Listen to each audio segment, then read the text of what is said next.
Magandang araw sa inyo mga kababayan. Nandito ako ngayon sa kung saan inaabandon ng mga ating mga katutubo ang kanilang mga bahay dahil sa nangyari sa nagkaroon ng grass fire dito sa area nila. So ayan mga kababayan, dito sa area nila, so umalis sila dito dahil nasunog ang kanilang area, no? So ipapakita ko sa inyo mga kababayan ang kanilang mga inaabandon na mga bahay.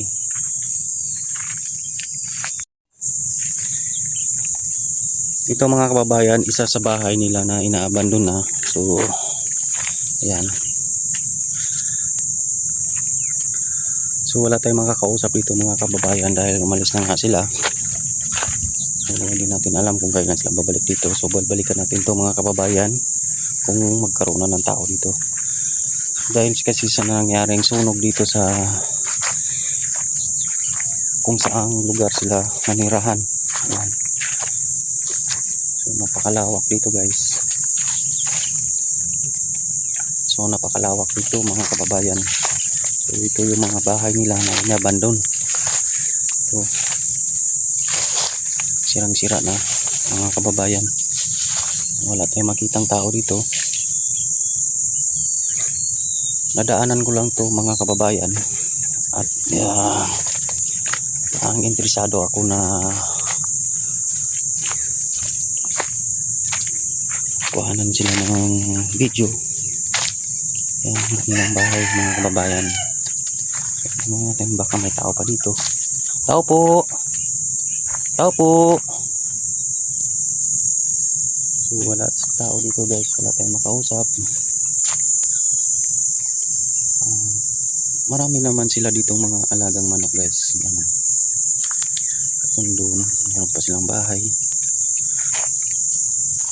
Hindi natin sila makikita. Baka nandun na naghahanap buhay sa bundok. Ito guys, puntahan pa natin yung isang bahay na sana may tao dito. Tao po. Tao po. Ito yung bahay ng ating mga katutubong lumagat. So walang tao dito. So balikan natin to mga kababayan kung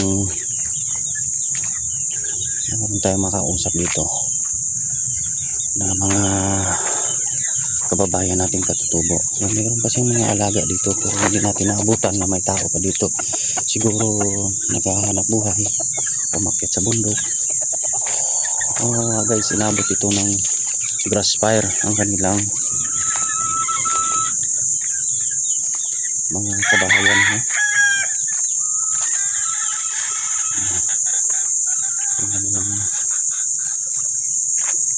Ito yung kanilang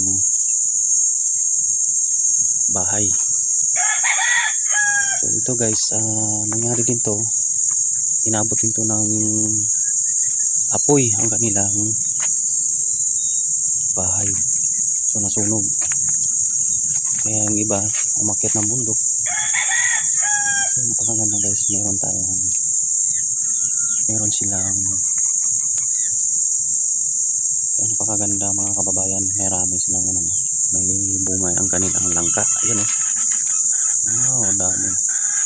daming bunga ang kanilang langka guys mga kababayan. So yun lang mga kababayan, sana suportahan nyo yung aking video at sana darating ang araw na makatulong tayo dito sa ating mga kababayang katutubo. So yung ating goal, makatulong sa ating mga kapwa na kagaya namin at kagaya kong naghihirap. So malaking tulong na rin to mga kababayan.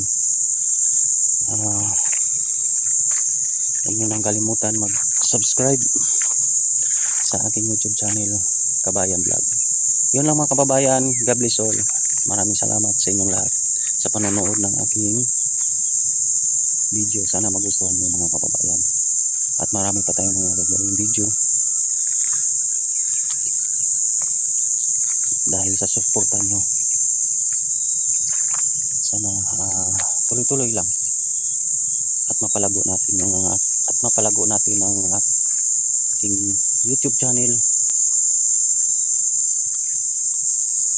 Sana mga kababayan, suportahan nyo. Maraming salamat. God bless all.